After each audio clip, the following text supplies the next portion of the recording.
সম্প্রতি প্রতিবেশী দেশ ভারতের মালদহ জেলার বৈষ্ণবনগর এলাকার সীমান্তে প্রায় ১২০০ গজ অংশে নতুন করে কাঁটাতারে বেড়া নির্মাণের উদ্যোগ নেয় বিএসএফ। আন্তর্জাতিক নিয়ম নীতি তোয়াক্কা না করেই ভারতের এমন উদ্যোগকে বাধা প্রদান করে বিজেপি।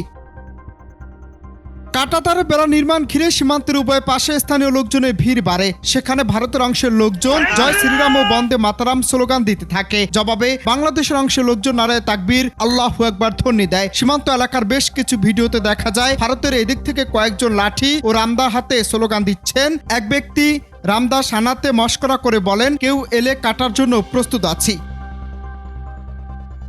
আন্তর্জাতিক নিয়ম অনুযায়ী সীমান্ত রেখা থেকে ১৫০ গজের মধ্যে কোনো ধরনের অবকাঠামো নির্মাণের জন্য দুই দেশের সম্মতি প্রয়োজন। তবে বিজেপি দাবি করছে বিএসএফ এই নিয়ম লঙ্ঘন করে কাজ শুরু করলে এ নিয়ে আপত্তি জানায় বিজেপি। পরবর্তীতে কাজ সাময়িক বন্ধ রাখে ভারতের সীমান্তরক্ষী বাহিনী। পরপর ২ দফা পতাকা বৈঠকের পরেও উত্তেজনা পুরোপুরি প্রশমিত হয়নি। অন্যদিকে বাংলাদেশের চাঁপাইনবাবগঞ্জের চৌকা সীমান্ত অংশ জমি সংলগ্ন কৃষকদের মধ্যে উৎকণ্ঠা দেখা যায়।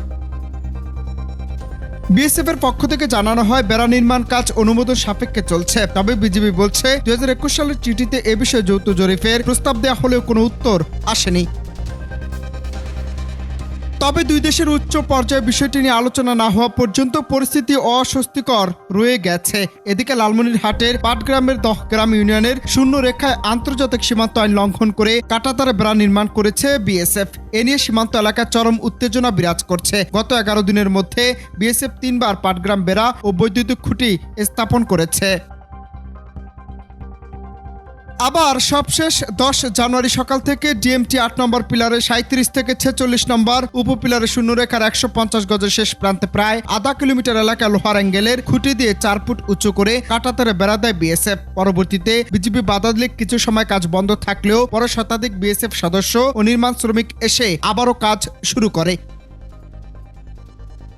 অনন্ত হাসান মাসুদ, বাংলা টিভি।